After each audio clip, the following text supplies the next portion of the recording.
got Mary. Back the picture. We're standing in front of an enhanced, computer-enhanced picture that was done by a lady by the name of Deborah Lawrence for me. 100-year-old piece of history here that we're looking at. This was the nation's first American Legion volunteer fire department that was organized in 1923 under the Hurley Lee Spicer Post, number 42. Hurley Lee, he volunteered for the World War I infantry. He ended up in Germany.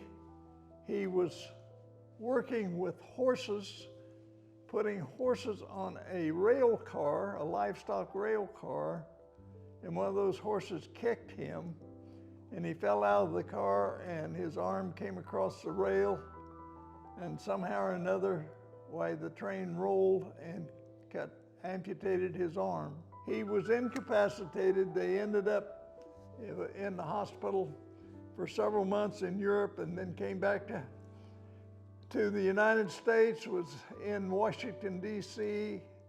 He was sent to Harrisonville to help raise funds for victory bonds. And while he was here, still rehabbing from his accident, he ended up with the Spanish flu and passed away. And his service was at 705 in the front yard of the house at 705 East Pearl Street. The Hurley Lee Spicer Post was organized in 1919, and of course it was named after Hurley Lee. The mayor, whose name was Gene Cable, approached the post and asked them if the city would buy a fire truck, if they would man it. So they manned it, and these trucks, these 4 trucks, this picture was taken in about 1953.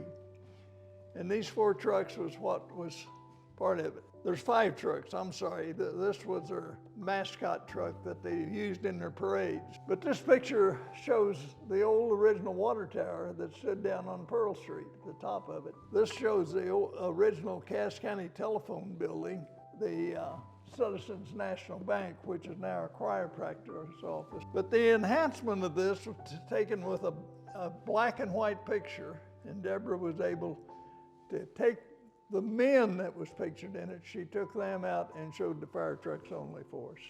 And I think that this is a youth building. This is the little alcove on the front of the building, and this is gable end. You can tell that this building was built in the 40s immediately after the war because it has no gable end overhang.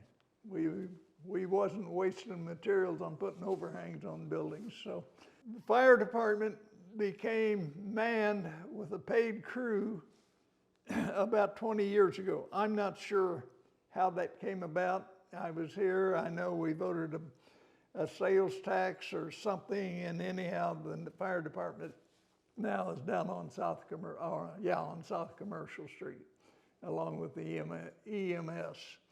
And the 2 services is in the millions of dollars now. But that's what I know about this.